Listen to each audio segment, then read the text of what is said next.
Hello everyone, welcome to my channel Psycho Study. I am Nishu Rawal, and in this channel you will get the informative and comprehensive videos of psychology honor courses of IGNOU, and I hope that you will like the content. So before jumping to the video, don't forget to subscribe to my channel and hit the bell icon. Hello everyone, welcome back to my channel. तो इस video में हम PPCC 110 की unit 3 को start करेंगे, qualitative research in applied social psychology. कि qualitative applied social psychology में qualitative research हम कैसे करते हैं, क्या किस तरीके से डेटा कलेक्ट करते हैं, किस तरीके से उसे एनालाइज करते हैं। तो इसमें हम लोग 3 मेन टॉपिक्स पढ़ेंगे इस पूरे चैप्टर में। वो 3 हेडिंग्स क्या है कि सबसे पहले तो क्वालिटेटिव रिसर्च क्या है, ठीक है, उसका एक इंट्रोडक्शन हम लोग पढ़ेंगे ब्रीफ में। फिर दूसरा हम टॉपिक पढ़ेंगे कि कौन कौन से मेथड्स होते हैं डेटा कलेक्शन के क्वालिटेटिव रिसर्च में, जो कि हम पहले 105 में काफ़ी अच्छे से पढ़ चुके हैं, काफ़ी बार पढ़ चुके हैं। इन डेप्थ इंटरव्यू हम कर सकते हैं, narrative interview, focus group, participant observation, ethnography, grounded theory, case study, ये सब हम पहले पढ़ चुके हैं। तो इसको थोड़ा हम लोग ऊपर से पढ़ेंगे, दोबारा से रिवाइज करेंगे। और लास्ट हम टॉपिक पढ़ेंगे data analysis and qualitative research. ये न्यू टॉपिक है इधर कि क्वालिटेटिव रिसर्च में हम जब हमने डेटा कलेक्ट कर लिया, उसे एनालाइज हम किस तरीके से करते हैं वो हम इसमें पढ़ेंगे, क्या टेक्निक्स इसमें यूज़ होती हैं। ग्राउंडेड थ्योरी कोडिंग हम लोग करते हैं, थीमेटिक एनालिसिस करते हैं, क्वालिटेटिव कंटेंट एनालिसिस हम लोग करते हैं और उसकी कुछ टेक्निक्स का यूज़ करते हैं। तो ये सब हम पढ़ेंगे इस पूरी यूनिट में। तो स्टार्ट करते हैं इंट्रोडक्शन से कि क्वालिटेटिव रिसर्च आखिर है क्या। क्वालिटेटिव रिसर्च, यहाँ पर जो रिसर्च का ऑब्जेक्टिव होता है कि हम सबसे पहले तो हम रिसर्च का ऑब्जेक्टिव चूज़ करते हैं। सबसे मेन टॉपिक हमारा यही होता है और उसी पे डिपेंड करता है कि मैं क्वालिटेटिव रिसर्च करूँगी या फिर क्वांटिटेटिव रिसर्च करूँगी। अगर कुछ स्टडीज़ ऐसी होती है जहाँ पर हमें क्वांटिटेटिव का यूज़ करना होता है, कुछ जगह ऐसी होती है जहाँ पे क्वालिटेटिव का यूज़ करना होता है। वो डिपेंड करता है हमारा ऑब्जेक्टिव क्या है। अगर मैं क्वालिटेटिव रिसर्च कर रही हूँ तो उसमें क्या मेरा मेन फोकस होगा कि भाई नंबर तो हम नहीं देखेंगे, ठीक है। क्वांटिटेटिव रिसर्च में जैसे हमारा मेन फोकस नंबर्स पर होता था, क्वालिटेटिव पर हमारा नॉन न्यूमेरिकल डेटा, उस पर हमारा फोकस होता है। यहाँ पर हम इन डेप्थ नॉलेज गेन करने की कोशिश करते हैं। जो भी रिसर्च में, क्वांटिटेटिव रिसर्च में अगर कोई गैप होता है उसे फिल करने की कोशिश करते हैं। यानी कि क्वालिटेटिव रिसर्च अगर हम समझें तो क्वांटिटेटिव के ऑपोजिट है। क्वांटिटेटिव में नंबर्स होते हैं हमारे पास, हमें कुछ फाइंड आउट करना पड़ता है, ठीक है, किसी चीज़ को प्रूव करना पड़ता है।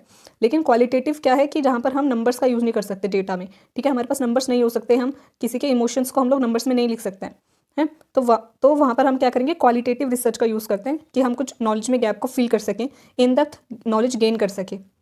और यहाँ पर हम डेटा जो है क्वालिटेटिव रिसर्च में हमारे पास अलग अलग टाइप से आ सकता है। पहला है टॉक डेटा, कि हम बात करके, ठीक है, और क्वेश्चंस पूछ करके फिर हम डेटा गैदर कर सकते हैं इंटरव्यूज़ के थ्रू, नैरेटिव्स के थ्रू, फोकस ग्रुप के थ्रू हम लोग इन तरीके से टॉक डेटा ले सकते हैं। दूसरा है beyond talk data. Beyond talk data क्या हो गया, नॉन वर्बल बिहेवियर, जो हम लोग ऑब्जर्व करते हैं इंटरव्यू के टाइम पे, जब हम डॉक्यूमेंट्स बनाते हैं, रिकॉर्डिंग्स लेते हैं, बुक्स हो गई, वीडियोज़ हो गई, फिल्म्स, फोटोग्राफ्स, ठीक है। तो इन सब के थ्रू हम क्या, नॉन वर्बल डेटा यानी कि डेटा बियॉन्ड टॉक, ये हम ले सकते हैं।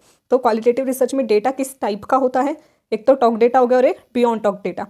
फिर हम इसमें मेथड्स ऑफ डेटा कलेक्शन, कि हम क्या क्या मेथड से डेटा कलेक्ट करते हैं। एक तो वर्बल डेटा हो गया, वर्बल डेटा कैसे कलेक्ट करेंगे हम, इंटरव्यूज़ के थ्रू, नैरेटिव्स के थ्रू, फोकस ग्रुप के थ्रू, ठीक है। नॉन वर्बल डेटा कैसे लेंगे हम, ऑब्जर्वेशन करेंगे या फिर एथनोग्राफी, कि हम उनके कल्चर के बारे में समझेंगे, किस तरीके के उनके कल्चर में किस तरीके के ऑब्जेक्ट्स का यूज़ करा जाता है, कैसे वो अपने कम्युनिकेशंस को इंप्रूव करते हैं, उनके ब्रिंगिंग कैसे होती है। ऐसे जो नॉन वर्बल चीज़ें हैं उनको हम लोग स्टडी करेंगे, किस तरीके की उनकी ड्रेसिंग है, उनकी ड्रेसिंग क्या बताती है, किसी कल्चर की पर्टिकुलर जो ड्रेसिंग होती है वो क्या बताती है उनके बारे में। दूसरे रिसोर्सेज का हम लोग यूज़ करते हैं, फोटोग्राफ्स, वीडियोज़, फिल्म्स, डॉक्यूमेंट्स, इस सब का हम लोग यूज़ करते हैं डेटा कलेक्ट करने के लिए। फिर हम डेटा को एनालाइज कैसे करते हैं, हम कोडिंग करते हैं, ठीक है, वो हम आगे पढ़ेंगे। कोडिंग और कैटेगराइजेशन के हम लोग के पास जो भी डेटा आया है, ठीक है, वो वर्बल यानी कि हमारे पास पैराग्राफ्स में आया है, तो हम उसमें से कुछ कैटेगरीज बनाएंगे, ठीक है, कुछ उनकी लेबलिंग करेंगे, ग्रुपिंग करेंगे, स्टेटमेंट्स की, ऑब्जर्वेशंस की, डॉक्यूमेंट्स की। इसके लिए हमारे पास डिफरेंट सॉफ्टवेयर्स होते हैं जिसका हम लोग यूज़ करते हैं, ठीक है। यहाँ पे सॉफ्टवेयर्स के नाम लिखे हैं, एनवीवो, मैक्स क्यूडी, ये कुछ सॉफ्टवेयर्स के नाम है जिनका यूज़ करा जाता है क्वालिटेटिव डेटा को जो भी हमारे पास आया है उसको एनालाइज करने के लिए। यहाँ पे हम कभी कभी क्या करते हैं, जब हमारी रिसर्च होती है तो हम मिक्स्ड अप्रोच का भी यूज़ करते हैं। मिक्स्ड अप्रोच क्या है, जब हम क्वांटिटेटिव, क्वालिटेटिव या फिर अलग अलग जितने भी मेथड्स हैं उनको हम लोग मिक्स करते हैं अपनी रिसर्च को फुलफिल करने के लिए, सारे उसको इन डेप्थ स्टडी करने के लिए किसी एक टॉपिक को। ट्रायंगुलेशन इसे बोलते हैं। ट्रायंगुलेशन का मतलब होता है using multiple methods to enhance research quality, कि जब हम मल्टीपल मेथड्स का यूज़ करें अपनी जो रिसर्च की क्वालिटी को इंप्रूव करने के लिए और ज़्यादा इन डेप्थ नॉलेज लेने के लिए, उसे ट्रायंगुलेशन कहते हैं।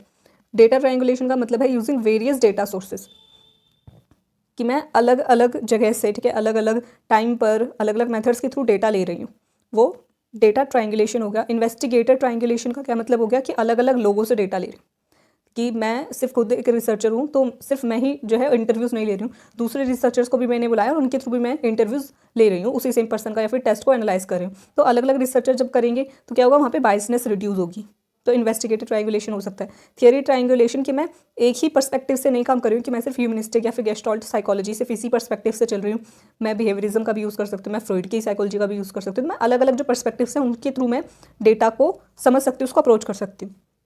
मेथडोलॉजिकल ट्रायंगुलेशन की मैं अलग अलग मेथड्स जो है क्वेश्चन भी लूँ, इंटरव्यूज़ भी लूँ, और इंटरव्यूज़ में भी इन डेप्थ इंटरव्यू और स्ट्रक्चर्ड, सेमी स्ट्रक्चर्ड, अनस्ट्रक्चर्ड सभी तरीके का इंटरव्यू ले सकती हूँ। मैं ऑब्जर्वेशन कर सकती हूँ या फिर दूसरे जो मैं साइकोलॉजिकल टेस्ट का यूज़ कर सकती हूँ, क्वेश्चनर का यूज़ कर सकती हूँ। तो अलग अलग मेथडोलॉजी मैं यूज़ कर रही हूँ। यानी कि ट्रायंगुलेशन एक ये जो टर्म है, ये जो वर्ड है, इसका मतलब हो गया मल्टीपल मेथड्स का यूज़ करना। ठीक है, अब वो मैं डेटा के लिए, इन्वेस्टिगेटर के लिए, थियरी के लिए, मेथडोलॉजी के लिए हर जगह उसमें यूज़ कर सकती हूँ। तो ये हमने ओवरऑल पढ़ा कि क्वालिटेटिव रिसर्च आखिर क्या है, कैसे उसमें डेटा कलेक्ट करते हैं, कैसे हम उसको एनालाइज करते हैं, और मिक्स्ड अप्रोच का भी हम लोग यूज़ कर सकते हैं। तो आपको ओवरऑल जितना भी जो कुछ भी क्वालिटेटिव रिसर्च के बारे में समझ में आता है, यहाँ पे एडवांटेजेस डिसएडवांटेजेस नहीं लिखे हैं क्वालिटेटिव रिसर्च के, आप चाहो तो उसको भी ऐड ऑन कर सकते हो इसमें थोड़ा आंसर बड़ा करने के लिए, अगर आपको नहीं याद आता है और कुछ, तो आपको क्वालिटेटिव रिसर्च के बारे में जो कुछ पता है वो आपको इस वाले टॉपिक में लिख देना है। नेक्स्ट हम अपने टॉपिक पे चलते हैं, जो कि है मेथड्स ऑफ डेटा कलेक्शन। हम डिटेल में पढ़ेंगे कि डेटा कलेक्शन के कौन कौन से मेथड्स होते हैं क्वालिटेटिव रिसर्च में। अब है इसमें कि मेथड्स ऑफ डेटा कलेक्शन, सबसे पहले इसमें इन डेप्थ इंटरव्यू। अब ये सारे मेथड जो हमने डिटेल में पहले पढ़े हुए हैं, तो हम इसको बहुत ज़्यादा डिटेल में नहीं पढ़ेंगे, थोड़ा ऊपर ऊपर से बस इसको रिवाइज करते हुए चलेंगे। तो मेथड्स ऑफ डेटा कलेक्शन क्या है क्वालिटेटिव रिसर्च में? In depth interview. In depth interview का क्या मतलब है कि हम काफ़ी ओपन एंडेड क्वेश्चंस पूछते हैं यहाँ पर, ताकि डिटेल में इन्फॉर्मेशन हमें मिल सके। फेस टू फेस यहाँ पे इंटरेक्शन होता है, ठीक है। और इसके एडवांटेजेस क्या होते हैं कि हमें नॉन वर्बल क्यूज़ भी मिलते हैं वर्बल रिस्पॉन्सेज के साथ साथ, कि उसके क्या जेस्चर्स थे, ठीक है, किस तरीके से उसने, उसके आई मूवमेंट कैसी थी, ये सारी चीज़ें हमें पता चलती है, ताकि एक रिच इन्फॉर्मेशन हमें मिलती है इससे। टाइप्स ऑफ इंटरव्यूज़, इसमें हम structured interview, semi structure interview, unstructured interview का हम लोग यूज़ कर सकते हैं, तीनों तरीके के इंटरव्यूज़ का। इसमें हम करते हैं क्या कि सबसे पहले तो हम जो भी पार्टिसिपेंट है उसके बैकग्राउंड के बारे में हमें पता होना चाहिए कि भाई उसे किस लैंग्वेज को वो प्रेफर करता है, किस कल्चर से वो आता है। तो उसी तरीके से हम उससे कुछ स्पेसिफिक क्वेश्चंस पूछ सकते हैं, और हमें एक पायलट टेस्ट करना पड़ता है। अगर मैं पहली बार कुछ क्वेश्चंस का पूछ रही हूँ तो मैं एक पायलट टेस्ट करूँगी। पायलट टेस्ट यानी कि फर्स्ट टाइम किसी एक छोटे सैंपल के ऊपर मैं उन क्वेश्चंस को रखूँगी, उनसे पूछूंगी, ताकि मुझे पता चले कि और क्या मुझे क्वेश्चंस ऐड करने चाहिए अपनी और इन्फॉर्मेशन निकालने के लिए और इन्फॉर्मेशन लेने के लिए। मतलब एक तरीके से प्रैक्टिस टेस्ट आपको करना चाहिए। फिर आप इंटरव्यू करते हो तो आप अपनी रैपो बनाते हो, जैसे काउंसलिंग में करते हैं ना, पहले रैपो बनाते हैं और फिर एक्टिव लिसनिंग करते हैं, ऑब्जर्वेशन स्किल्स आपके अच्छे होने चाहिए, और फिर हम क्वेश्चंस को इंश्योर करते हैं कि वो पार्टिसिपेंट्स को अच्छे से समझ में आए हैं, नहीं आए हैं, और उनसे अच्छे से क्वेश्चन पूछते हैं। तो ये होता है इन डेप्थ इंटरव्यू। अब सेकंड है इसमें नैरेटिव इंटरव्यूज़। नैरेटिव इंटरव्यूज़ में क्या होता है, हमें स्टोरी में इन्फॉर्मेशन चाहिए होती है। यानी कि मुझे ये नहीं चाहिए कि जो मैं पूछूं मुझे वही जवाब मिले, नहीं, मैं लाइन वाइज उससे पूछूंगी कि जब पहला इंसिडेंट कब हुआ था, दूसरा इंसिडेंट कब हुआ था, एक स्टोरी टाइप में कि अभी 1982 में ये चीज़ हुई थी, ठीक है, फर्स्ट एपिसोड आया था किसी डिसऑर्डर का, ठीक है, फर्स्ट टाइम कोई हादसा हुआ था, फिर उसके बाद आपने क्या करा था, कहाँ से मेडिसिन ली थी, अच्छा वो कितने टाइम तक ली थी, फिर कब उसका असर खत्म होने लग गया था, कब आपको लगा कि आपको हॉस्पिटल जाना चाहिए, अच्छा दूसरा इंसिडेंट कब हुआ था। मैं ये लाइन वाइज एक स्टोरी के वे में सारी चीज़ें जब मुझे चाहिए होती है एक नरेशन की तरह, उससे नैरेटिव इंटरव्यू कहते हैं, ठीक है। जैसे केस हिस्ट्री लेते हैं कि एक चीज़ आपको पहले से स्टार्टिंग से एंड तक सारी लाइन वाइज आपको पता होनी चाहिए, वो आपका नैरेटिव इंटरव्यू होता है। यहाँ पर आप हमें हर बार एक स्पेसिफिक क्वेश्चन, अच्छा कितने टाइम तक दवाई ली थी, अच्छा ये हुआ था, दूसरा इंसिडेंट कब हुआ, अच्छा फिर उसके बाद आप पहला पूछो, ऐसे नहीं होता, पहले फर्स्ट इंसिडेंट आएगा, फिर सेकंड आएगा, और उसके बाद सारी इन्फॉर्मेशन आपको लाइन वाइज चाहिए होती है, वो आपका नैरेटिव इंटरव्यू होता है। एक मेजर अप्रोच होती है क्वालिटेटिव रिसर्च की। यहाँ पे पार्टिसिपेंट जो अपने एक्सपीरियंसेस को नरेशन की तरह आपको बता रहा होता है, स्टार्टिंग से, मतलब बिगिनिंग से आपके एंड तक, वो भी सीक्वेंस में, फाइनल सिचुएशन तक, वो आपका नैरेटिव इंटरव्यू हो गया। इसमें टाइप ऑफ रिसर्च क्या होती है, रिसर्च और नैरेटिव्स, कि हमारे पास जो भी नैरेटिव्स आया है, ठीक है, जो भी नैरेटिव्स हैं हमारे पास, हम उनको समझते हैं, उनको कंस्ट्रक्ट करते हैं, और उनको समझते हैं कि किस तरीके से वो कंस्ट्रक्ट हुए हैं, ठीक है, किस तरीके से वो इवेंट सारे बने हैं और किस तरीके से उनका फंक्शन है, ठीक है। रिसर्च विद नैरेटिव्स, ठीक है, दो टाइप्स के इधर रिसर्च है, रिसर्च ऑन नैरेटिव्स और research with narratives. On narratives, जब हम नैरेटिव्स के ही ऊपर रिसर्च करें तो वहाँ पे मैं उनके कंस्ट्रक्शन और फंक्शन को समझूंगी, जबकि दूसरे टाइप में रिसर्च विद नैरेटिव्स में मैं क्या देखूंगी, using narratives to collect data on specific issue, कि मैं सिर्फ नैरेटिव्स का यूज़ कर रही हूँ ताकि मैं किसी एक पर्टिकुलर डिसऑर्डर को या फिर किसी एक इवेंट को अच्छे से समझ सकूँ और उस दूसरे इशू को मैं एड्रेस कर सकूँ। वो होगा मेरा नैरेटिव इंटरव्यू के दो टाइप्स। अब इसमें हम कैसे मेथड का यूज़ कर सकते हैं कि मैं एग्जिस्टिंग जो रिटन और रिकॉर्डिंग नैरेटिव्स है मैं उसको लूँ, कि अच्छा कोई एक ऐसा पॉलिटिशियन है जो अब नहीं है, ठीक है, लेकिन मुझे उनके बारे में कुछ रिसर्च करनी है, उनके ऊपर कुछ रिसर्च करनी है, फिर मुझे रिसर्च करनी है कि आज़ादी से पहले जो पॉलिटिशियंस थे या फिर जो भी लोग थे वो किस तरीके से उनका स्पीच देने का तरीका था, या फिर क्या उनकी थॉट प्रोसेसेस थी, ठीक है, उस टाइम पे जो पॉलिटिशियंस थे या फिर जो भी जमींदार थे, तो मैं उनके बारे में जो भी इन्फॉर्मेशन एग्जिस्टिंग बुक्स में है या फिर वीडियोज़ हैं, फोटोग्राफ्स हैं, ठीक है, मैं वहाँ से इन्फॉर्मेशन ले रही हूँ। फोटोग्राफ्स तो नहीं, बट वहाँ पे जो मेरे पास रिकॉर्डिंग नैरेटिव्स हैं मैं उनको एनालाइज करूँगी जो रिटन फॉर्मेट में, तो वो नैरेटिव्स मैं यूज़ कर सकती हूँ। या फिर मैं इंटरव्यूज़ के थ्रू जो है अभी जो एग्जिस्टिंग लोग हैं उनके ऊपर, उनसे मैं नैरेटिव्स ले सकती हूँ, उनको एनालाइज कर सकती हूँ इंटरव्यूज़ के टाइम पर ही, या फिर नैरेटिव्स को ही मैं इंटरव्यू में ऐड कर दूँ कि मैं उनसे उनकी स्टोरी भी ले रही हूँ पूरी, ठीक है, पूरा नरेशन भी उनका ले रही हूँ, साथ में मैं अपने क्वेश्चंस भी उसमें डाल दे रही हूँ। तो इंटरव्यूज़ और नैरेटिव्स दोनों को साथ में मैं मिला सकती हूँ। इसकी प्रोसेस क्या होती है कि जो भी रिसर्च टॉपिक है उसकी पूरी मुझे हिस्ट्री जाननी होती है, ठीक है, पूरी हिस्ट्री टेकिंग करनी होती है। ये इसकी पहला हमारा मेन फोकस होता है इधर। Interviewer records and ensure the narrative is consistent. जो भी रिकॉर्डर, जो भी इंटरव्यूअर है वो क्या करेगा, वो रिकॉर्ड करेगा सारी जो नरेशन होगी उससे, और मेक श्योर करेगा कि ये कंसिस्टेंट वे में ही है, ठीक है। अगर आपका कोई पार्टिसिपेंट आपको बता रहे नरेशन, तो आप उसके फैमिली मेंबर्स या फिर दूसरे लोगों से कहीं से कंफर्म कर सकते हो, या फिर उसी इंसान से दोबारा से कंफर्म कर सकते हो कि अच्छा आपने ये बताया था तो क्या ये सीक्वेंस में है, आपने जो फर्स्ट इवेंट मुझे बताया क्या इसी के बाद ये दूसरा इवेंट हुआ था या इसके बीच में कुछ गैप था, तो गैप था तो कितना गैप था, उस गैप में आपने क्या करा, क्या कोई मेडिसिन ली थी बीच में, नहीं ली थी, या फिर क्या कुछ प्रॉब्लम फेस करी थी, नहीं करी थी। इस तरीके से हम जो है पूरी कंसिस्टेंसी को मेक श्योर कर सकते हैं। आप स्टार्टिंग कर सकते हैं कुछ जनरेटिव क्वेश्चंस को पूछ करके, ताकि वो और ज़्यादा डिटेल में आपको अच्छे से बता सके। फिर हम एनालाइज करते हैं यहाँ पर पर्सनल, इंटरपर्सनल, पोजिशनल और आइडियोलॉजिकल लेवल पर, कि यहाँ पे नैरेटिव इंटरव्यूज़ में कैसे एनालिसिस होती है। रिवील्स इंडिविजुअल बायोग्राफी, अगर मैं पर्सनल नरेशन ले रही हूँ तो वो उस इंडिविजुअल की पूरी लाइफ की स्टोरी मुझे बताएगा। इंटरपर्सनल को construction by events by the narrator and listener, कि दो लोगों के बारे में बता रहे, तो एक नरेटर एक बता रहा है दूसरा सुन रहा है, तो मैं दो लोगों के बारे में जान रही हूँ तो वो को कंस्ट्रक्शन ऑफ इवेंट्स हो गया, ठीक है। दो चीज़ें उधर हो गई। पोजिशनल में क्या होगा कि किस तरीके से जो नैरेटर है, यानी कि जो मुझे सब कुछ बता रहा है, इन्फॉर्मेशन जहाँ से आ रही है, वो नैरेटर है, वो अपने आप को उस पर्टिकुलर सिचुएशन में या फिर उस पोजीशन में किस तरीके से देख रहा था वो मुझे पता चलेगा। Ideological contribution to social group boundaries and maintenance, कि जब मैं किसी एक आइडियोलॉजी के ऊपर जो है नरेशन ले रही हूँ तो मुझे वहाँ की कि उस टाइम पर उस ग्रुप की क्या बाउंड्रीज थी, ठीक है। जो फ्रीडम फाइटर्स है, अगर मैं उनकी आइडियोलॉजी के ऊपर कर रही हूँ, ठीक है, वहाँ पे नरेशन ले रही हूँ, तो उस पूरे सोशल ग्रुप की, ठीक है, उस पूरे ग्रुप की क्या बाउंड्रीज थी, कैसे उन्होंने उस चीज़ को मेंटेन करके रखा, ये सारी चीज़ें मुझे पता चलेंगी। तो आपको थोड़ा ब्रीफ में बेसिक आपको बताना है कि नैरेटिव इंटरव्यूज़ क्या होते हैं। थर्ड है इसमें फोकस ग्रुप।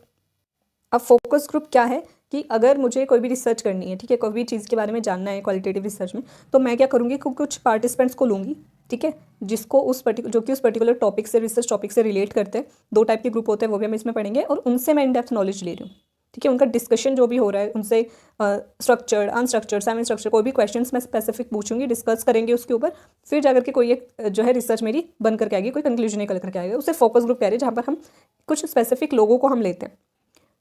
अब यहाँ पे क्या है कि दो टाइप के हम लोग ग्रुप ले सकते हैं जब फोकस ग्रुप की बात आ रही है। एक तो है डेल्फी ग्रुप, दूसरा है कम्युनिटी ग्रुप। ये डेल्फी ग्रुप का मतलब है यहाँ पर एक्सपर्ट्स डिस्कस्ड इंपॉर्टेंट यूनिट्स, यानी कि वो ग्रुप जिसमें एक्सपर्ट्स बैठे हुए हैं। जैसे आप इसको ऐसे समझ सकते हैं, जैसे न्यूज़ में डिबेट होती है तो उस डिबेट में वो उस पर्टिकुलर पार्टी के लोगों को बुलाते हैं, ठीक है, या फिर जो एक्सपर्ट्स होते हैं कि हेल्थ मिनिस्टर या फिर रक्षा मंत्री, इनको वो लोग बुलाते हैं क्योंकि वो उस फील्ड के एक्सपर्ट्स हैं। फिर उनसे कुछ बातें डिस्कस करी जाती है, किसी एक टॉपिक के ऊपर जो है डिस्कशन करी जाती है। तो वो हो गया हमारा डेल्फी ग्रुप, जहाँ पर कोई भी एक्सपर्ट्स होते हैं। जैसे यहाँ पे हेल्थ एजुकेटर्स की बात हो रही है, डिस्कसिंग कम्युनिटी हेल्थ, ठीक है, टॉपिक या रिसर्च भी कम्युनिटी हेल्थ, उसके लिए हेल्थ एजुकेटर्स को वहाँ पे बिठाया है हमने, कुछ लोगों को जो कि उस पर्टिकुलर टॉपिक के ऊपर रिसर्च डिस्कशन कर रहे हैं।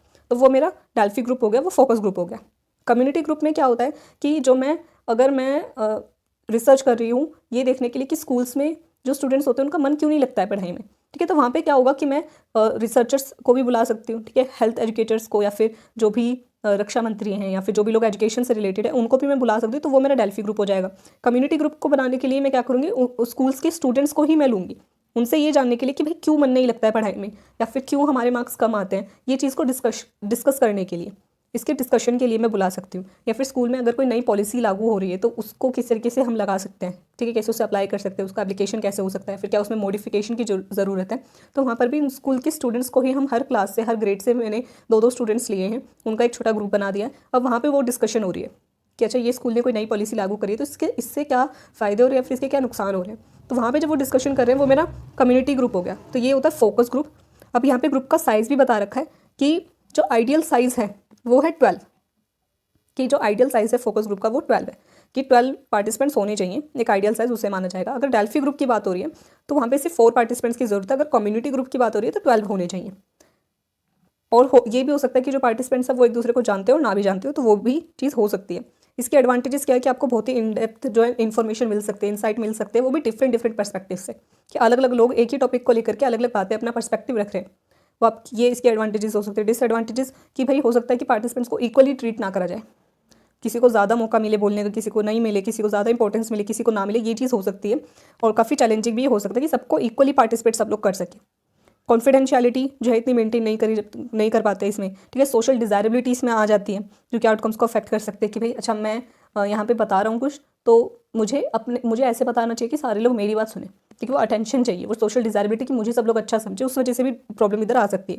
यहाँ पे रिसर्चर का क्या रोल रहता है इस फोकस ग्रुप में, कि पार्टिसिपेंट्स तो हो गए सारे, वो फोकस ग्रुप में हो गए, तो रिसर्चर क्या करता है? रिसर्चर एक तो रैपो बिल्डिंग करता है, ठीक है, और जो है कोऑर्डिनेटर का काम करता है कि सभी जो लोग हैं वो अगर कोई भी कन्फ्लिक्ट आता है उनके बीच में तो वो उसको अवॉइड कर सके, ये उनका रोल होता है। रैपो बिल्डिंग करता है, क्लियर इंस्ट्रक्शंस प्रोवाइड कराता है, और जो भी बातें हो रही हैं उसका ऑडियो या फिर विजुअल एड वो रखता है कि भाई रिकॉर्डिंग कर ली, ठीक है, या फिर वीडियो रिकॉर्डिंग हो रही है, तो उस तरीके ताकि वो बाद में उसे एनालाइज कर सके।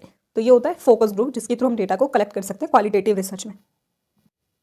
अब फोर्थ है इसमें पार्टिसिपेंट ऑब्जर्वेशन, जो हमने पहले भी पढ़ा है कि पार्टिसिपेंट ऑब्जर्वेशन क्या होता है, जब रिसर्चर खुद से पार्टिसिपेट कर रहा है उन पूरे ग्रुप के साथ जिसको वो स्टडी कर रहा है, उसके साथ खुद पार्टिसिपेट कर रहे हैं, उसे हम पार्टिसिपेंट ऑब्जर्वेशन कहते हैं।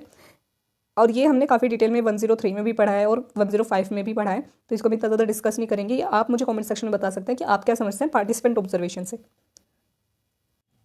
फिर है इसमें फिफ्थ एथनोग्राफी। एथनोग्राफी को आपको ऐसे समझना है कि इसमें इस मेथड का यूज़ सिर्फ तब करा जाता है जब मुझे किसी कम्युनिटी को समझना है, ठीक है, उसके बारे में स्टडी करनी है या फिर किसी कल्चर के ऊपर स्टडी करनी है। जब भी किसी कल्चर या कम्युनिटी के ऊपर स्टडी करते हैं उसे हम एथनोग्राफी कहते हैं, ठीक है। यहाँ पर हम फील्ड ऑब्जर्वेशन करते हैं, सोशियो कल्चरल फिनोमेना को स्टडी करते हैं, ठीक है, और पार्टिसिपेंट्स को नेचुरल इन्वायरमेंट में हम लोग स्टडी करते हैं, ये होती है एथनोग्राफी। यहाँ पर हम ऑब्जर्वेशन कर सकते हैं, पार्टिसिपेंट ऑब्जर्वेशन कर सकते हैं, ठीक है। एथनोग्राफी करने के लिए हम इंटरव्यूज़ का या फिर डॉक्यूमेंटल सोर्सेज का यूज़ कर सकते हैं ताकि मुझे कॉम्प्रिहेंसिव डेटा मिल सके। तो ये मेथड्स हम लोग एथनोग्राफी में यूज़ करते हैं। इसके एडवांटेजेस क्या होती है कि एक तो हमें फर्स्ट हैंड इन्फॉर्मेशन मिलती है जो ज़्यादा वैलिड मानी जाती है। डीप अंडरस्टैंडिंग हमें पता चलती है किसी भी एक कम्युनिटी के बारे में कि ये कम्युनिटी रह कैसे रही है, क्या इनकी लाइफस्टाइल है, ठीक है, किस तरीके से ये लोग सोचते हैं, इस सब के बारे में। डिसएडवांटेजेस क्या है कि हम लोग लैक ऑफ जनरलाइजेबिलिटी, कि अगर मैं किसी एक ही कम्युनिटी के बारे में स्टडी करी तो वो जो भी रिसर्च होगी या फिर जो भी मेरे को इन्फॉर्मेशन मिल रही है वो सिर्फ उसी कम्युनिटी के ऊपर अप्लाई हो सकती है, मैं सभी लोगों के ऊपर अप्लाई नहीं कर सकती। इस वजह से, और इसमें हम क्या कॉज एंड इफेक्ट के रिलेशनशिप को भी स्टडी नहीं कर पाते, क्योंकि इसमें मैं सिर्फ ये देख रही हूँ कि कोई एक कम्युनिटी कैसे रह रही है, वो क्यों रह रही है, क्यों उनका लाइफस्टाइल ऐसा है, उससे इतना ज़्यादा पता नहीं चलता।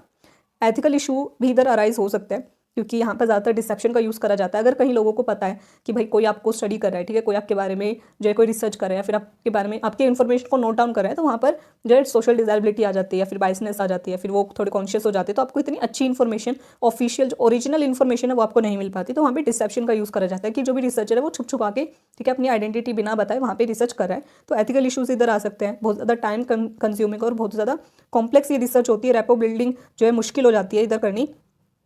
और एग्जिस्टिंग जो कम्युनिटी है can be challenging due to the bonds formed. Exiting the community की कम्युनिटी को छोड़ देना, वहाँ पर भी थोड़ी मुश्किल आ जाती है कई रिसर्चर्स के लिए, ठीक है, कि भाई आप काफ़ी टाइम से उस कम्युनिटी में थे और एक कम्युनिटी को जानने के लिए आपको 1-2 दिन तो लगेंगे नहीं, कम से कम आपको महीना, 6 महीने, साल भर भी लग सकता है।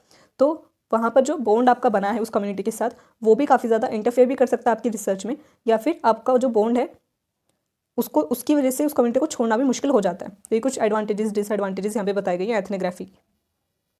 6th है इसमें ग्राउंडेड थ्योरी। अब तक हमने जितने भी मेथड्स पढ़े हैं उसमें किसी में थ्योरी वर्ड नहीं था, सिर्फ ग्राउंडेड थ्योरी में थ्योरी वर्ड आ रहा है। इट मीन्स कि इस वाले मेथड का हम लोग यूज़ करते हैं थ्योरी बिल्ड करने के लिए, यानी कि हमारा मेन ऑब्जेक्टिव ये होता है कि हम क्वालिटेटिव मेथड से भी एक थ्योरी को डेवलप कर सकें। ज़रूरी नहीं है सिर्फ क्वान्टिटेटिव से ही थ्योरी डेवलप होगी।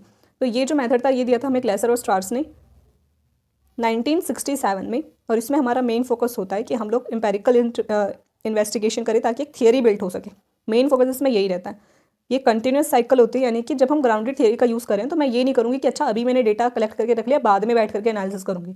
साथ के साथ चीज़ें चलती रहती है, साथ के साथ कोडिंग चलती रहती है, मैं कैटेगरीज बनाती रहती हूँ। अच्छा ये मुझे जो है इन्फॉर्मेशन मिली है, ये मुझे कंटेंट मिला है, तो इसको मैं तुरंत की तुरंत इसकी कैटेगरीज में बना दूँ, इसको कैटेगरीज में मैं डाल दूँ ताकि बाद में मुझे आसानी हो, ठीक है। कंसेप्ट्स में पहले से बना करके रख दूँ, एनालिसिस हो जाए। अपनी भी मैं इन्फॉर्मेशन की मैंने क्या ऑब्जर्वेशन करी है वो भी मैं साइड में मीमोइंग जो है करती रहती हूँ, ठीक है। मीमोज बना के रखती हूँ। मीमोज में क्या हुआ कि रिसर्चर ने क्या ऑब्जर्वेशन करी, ठीक है, उसकी क्या पर्सनल ऑब्जर्वेशन है, क्या उसने चेंजेस देखे हैं या फिर क्या बेनिफिट्स देखे हैं किसी के इंटरवेंशन के, वो सब साइट में हम लिखते रहते हैं, उसे मीमोज कह रहे हैं यहाँ पर। तो वो चीज़ें चलती रहती है यहाँ पर। और यहाँ पे कांस्टेंट कंपैरिजन चलता रहता है स्टार्टिंग से एंड तक डेटा को लेकर के। जो भी डेटा मिल रहा है उसको हम साथ के साथ कंपेयर करते रहते हैं ताकि बाद में हमारी अच्छी खासी एक्सप्लेनेशन हम लोग दे सकें।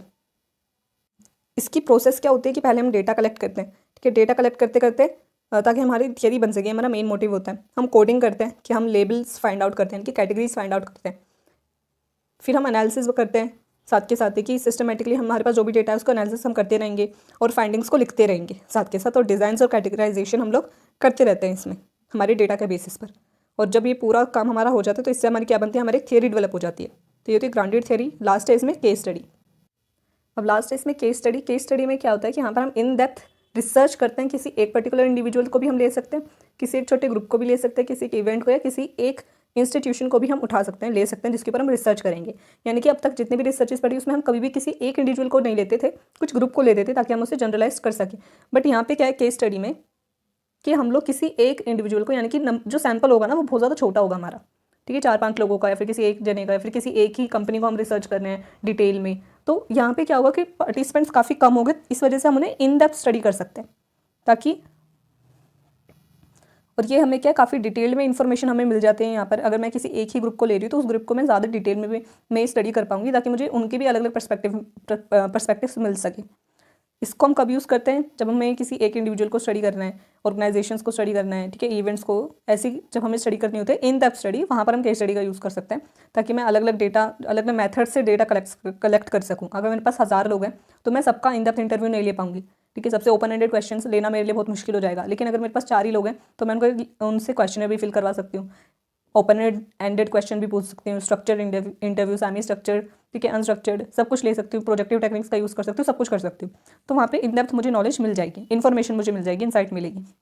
नेचर क्या होता है इसका, केस स्टडी का एक्सप्लोरेटरी होती है, ठीक है। डेटा हमें इन डेप्थ मिल जाता है, अलग अलग मेथड्स का यूज़ कर सकते हैं और लार्ज अमाउंट में रेलिवेंट डेटा हमें मिल जाता है। प्रोसेस क्या होती है इसकी कि हम सबसे पहले हमें क्या चीज़ के ऊपर रिसर्च करनी है, ठीक है, क्या हम स्टडी करना चाहते हैं कि मैम कोई एक डिसऑर्डर है तो वो डिसऑर्डर की मुझे कोजेज़ को स्टडी करना है, ठीक है, या फिर मुझे इंटरवेंशंस को स्टडी करना है, या फिर मुझे ये स्टडी करना है कि इसमें मेल्स और फीमेल्स में कुछ डिफरेंस आता है कि नहीं आता है, या फिर बच्चों में अलग होता है, या फिर शुरुआत में कुछ अलग इसके सिम्टम्स होते हैं, मुझे सिम्टम्स जानने हैं इसके। तो मेरा क्या फोकस है, बेशक डिसऑर्डर वही है, एक ही डिसऑर्डर को मैं स्टडी कर रही हूँ बट उसके भी मल्टीपल एस्पेक्ट्स को मुझे स्टडी करना है। तो पहले मुझे ये डिसाइड करना है कि मुझे स्टडी किस चीज़ को करना है, उसके बेसिस पर मैं अपना रिसर्च क्वेश्चन फॉर्मुलेट करूँगी, रिव्यू ऑफ लिटरेचर होगा, डेटा कलेक्शन में करूँगी, फिर डेटा एनालाइज करूँगी और जो रिपोर्ट है उसको बनाऊँगी और रिपोर्ट मैं अपनी तैयार करूँगी। इसकी कुछ एडवांटेजेस और डिसएडवांटेजेस आपको बताने हैं। एडवांटेजेस और चैलेंजेस। एडवांटेजेस क्या है कि हमें काफ़ी डीप हमें नॉलेज मिलती है, हम कुछ लोगों को लेते हैं, ठीक है, और उसको इन डेप्थ हम लोग स्टडी करते हैं तो ज़्यादा डीप में हमें इन्फॉर्मेशन मिलती है। हम हाइपोथेसिस को जनरेट कर सकते हैं जिसके ऊपर हम बाद में क्वांटिटेटिव रिसर्च भी कर सकते हैं, तो ये भी इसका फ़ायदा होता है। इसके चैलेंजेस क्या है कि काफ़ी कॉम्प्लेक्स होता है क्योंकि हमें अलग अलग dimensions, personal, social, economic, political, सारे डायमेंशंस हमें इसमें देखने पड़ते हैं क्योंकि हम इन डेप्थ स्टडी कर रहे हैं। और careful organisation, avoid losing focus, ये हम फोकस ना खो दे अपना, ये हमारे लिए क्या है, चैलेंजिंग होता है और काफ़ी केयरफुल इसमें होना होता है। तो ये होती है कुछ मेथड जो हमने पढ़े सारे, ठीक है, टोटल 7 मेथड्स हमने पढ़े डेटा कलेक्शन के क्वालिटेटिव रिसर्च में।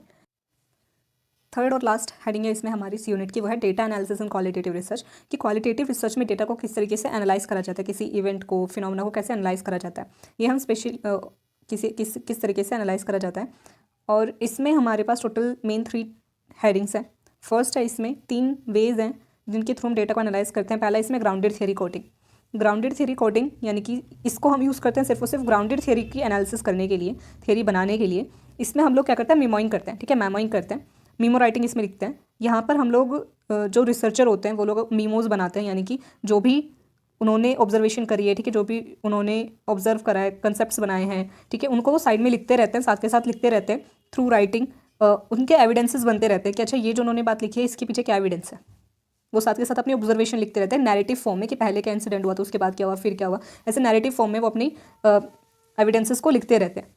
इसमें होता क्या है, मेमो में लिखा क्या जाता है, इसमें स्टडीज़ लिखी जाती हैं, ठीक है, जो भी उन्होंने ऑब्जर्वेशन करी है, फिर किसी एक फिनोमेना को लिंक करा है किसी पुरानी स्टडी से, तो वो स्टडीज़ वो लिखेंगे, डायग्राम्स बना सकते हैं, कुछ कोट्स लिख सकते हैं जिससे कि वो कंसेप्ट्स को लिंक कर सके, ठीक है।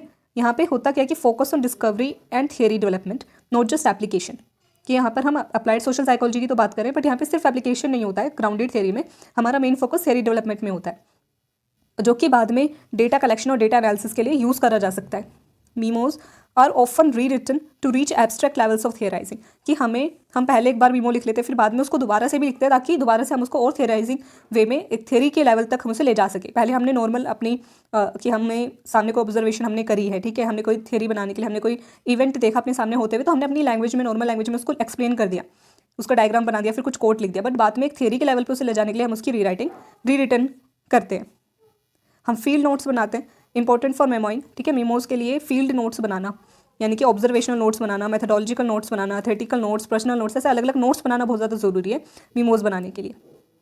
फिर हम लोग क्या करते हैं ग्राउंडेड थ्योरी में कि हम लोग कोडिंग पर आते हैं। कोडिंग में रियल जो एनालिसिस है वो होता है। अब ये कोडिंग होती क्या है कि कोडिंग में क्या होता है, developing categories, properties and relationship between theme, कि हम लोग कैटेगरीज में बनाते हैं, ठीक है। कोई भी हमने कंटेंट लिया है, कोई भी इवेंट लिया है, कोई भी पर्सन लिया है, ठीक है, कुछ भी जिसके बारे में हम थ्योरी बना रहे हैं, फिर कोडिंग जिसकी करें, हम उसको कैटेगरीज में डालेंगे। लेट्स सपोज कि आपने कोई पार्टिसिपेंट आपका है, वो बहुत ज़्यादा नेगेटिव जो लैंग्वेज का यूज़ करता है, ठीक है, नेगेटिव वर्ड्स बहुत ज़्यादा यूज़ करता है, तो मैंने वहाँ पे उसकी पूरी बातों को सुन करके मैंने क्या करा, एक हेडिंग बनाई, ठीक है, एक थीम दिया नेगेटिव थिंकिंग, ठीक है। तो मैंने क्या करा, कैटेगरी बना दी और उसके अंदर में जितनी भी उसकी बातें होंगी वो सबको लिखती जाऊँगी, तो और मैं उसको पूरे थीम के साथ जोड़ती जाऊँगी, उसका रिलेशनशिप बनाती जाऊँगी। तो इस तरीके से हम लोग कोडिंग करते हैं। इसका पर्पस क्या होता है, एक स्ट्रक्चर फाइंड आउट करना, कि मैंने किसी पर्सन को कोई भी प्रॉब्लम है, कोई डिसऑर्डर है, तो मैंने उसकी बातों को एनालाइज करा, ठीक है। वैसे ये चीज़ कंटेंट एनालिसिस में ज़्यादा होती है। मैं आपको एग्जांपल से बता रही हूँ कि किस तरीके से कैटेगरीज बनती है, किस तरीके से थीम्स बनते हैं। Identifying structures in the material, और ये इसी वजह से करी जाती है कोडिंग, ताकि मुझे जो भी मेरा मटेरियल है जिसको लेकर के मैं थ्योरी बनाऊंगी, ठीक है, जो भी मेरा कंटेंट है उसके अंदर मैं स्ट्रक्चर्स बना सकूँ, आइडेंटिफाई कर सकूँ। इसमें अप्रोचेस क्या होते हैं, इसमें अलग अलग जो डिफरेंट अप्रोचेस हैं जो भी रिसर्चर्स हैं उनकी, जैसे स्टेरस और ग्लेसर्स, इनके अलग अलग अप्रोच है, इनको हम लोग यूज़ कर सकते हैं। जिन्होंने ये थ्योरी बेसिकली बनाई थी, ये मेथड जिन्होंने डेवलप करा था, उन्हीं की कुछ अप्रोचेस हैं जिनका हम यूज़ कर सकते हैं कोडिंग करने के लिए। कोडिंग में स्टेप्स क्या होते हैं यहाँ पर, कि हम लोग सबसे पहले ओपन कोडिंग करते हैं, initial coding to identify concepts, कि हम सबसे पहले कोडिंग करेंगे कि हमने जो भी ऑब्जर्वेशन अपनी लिए, कि मान लो मेरी क्लास में क्या मैं क्या रिसर्च कर रही हूँ। अब जो मेरे स्टेप्स हैं कोडिंग के, उसके लिए हम एग्जांपल लेते हैं। फॉर एग्जांपल कि अब आपको कोई स्कूल में आपको जो है ग्राउंडेड थ्योरी करने वाले हैं, ठीक है, तो उसमें सबसे पहले आप क्या करेंगे कि आप एक ओवरव्यू लेंगे। सबसे पहले आप क्या करेंगे, आप डिसाइड करेंगे कि आपको किस चीज़ के ऊपर जो है रिसर्च करनी है, किस चीज़ के ऊपर थ्योरी बनानी है, क्या ऑब्जर्वेशन करनी है। सबसे पहले इसमें है ओपन कोडिंग। ओपन कोडिंग में क्या करते हैं कि हम लोग क्या करते हैं, स्टेप्स को आइडेंटिफाई करते हैं। इनिशियल कोडिंग इसको बोलते हैं। फॉर एग्जाम्पल कि आप स्टडी कर रहे हैं स्टूडेंट बिहेवियर को, ठीक है, तो आपने कुछ फ्रेजेस को कोड कर दिया, ठीक है, क्योंकि हम क्वालिटेटिव रिसर्च की बात करें तो यहाँ पर हमारे पास फ्रेजेस होंगे, नंबर्स तो नहीं ही होंगे। तो यहाँ पे जैसे पार्टिसिपेशन इन क्लास, ठीक है, और अवॉइडिंग आई कॉन्टैक्ट, ठीक है, तो ऐसे मैंने कुछ फ्रेजेस बना दिए अलग अलग, कि क्लासरूम बिहेवियर में एक स्टूडेंट का बिहेवियर क्या रहता है क्लासरूम के सिनेरियो में। तो वहाँ पे मैंने ऐसे कुछ इनिशियल कोड्स बना दिए, कुछ फ्रेजेस को कोड कर दिया। फिर सेकंड आ गई स्ट्रक्चर्ड कोडिंग, जिसको एक्सियल कोडिंग भी कहा जाता है। इसमें हम कैटेगरीज बनाते हैं, यानी कि सबसे पहले मैंने कुछ फ्रेजेस को कोड कर दिया, ठीक है, कुछ फ्रेजेस मैंने लिख दिए, जैसे पार्टिसिपेशन इन क्लास, ठीक है, और अवॉइडिंग आई कॉन्टैक्ट, ऐसे मैंने कुछ फ्रेजेस बना दिए। अब मैंने कुछ कैटेगरीज बना दी हैं। फिर सेकंड स्ट्रक्चर्ड कोडिंग में हम क्या करेंगे कि इसमें जो मैंने पहली स्टेज पे, ठीक है, ओपन कोडिंग में, इनिशियल कोडिंग में मैंने जो कंसेप्ट्स बनाए हैं, जो फ्रेजेस मैंने कोड करे हैं, उनको मैं कैटेगरीज में डाल दूंगी। जैसे कि मैं इसमें कैटेगरीज में बनाऊंगी कि मैंने कैटेगरीज बना दी, जैसे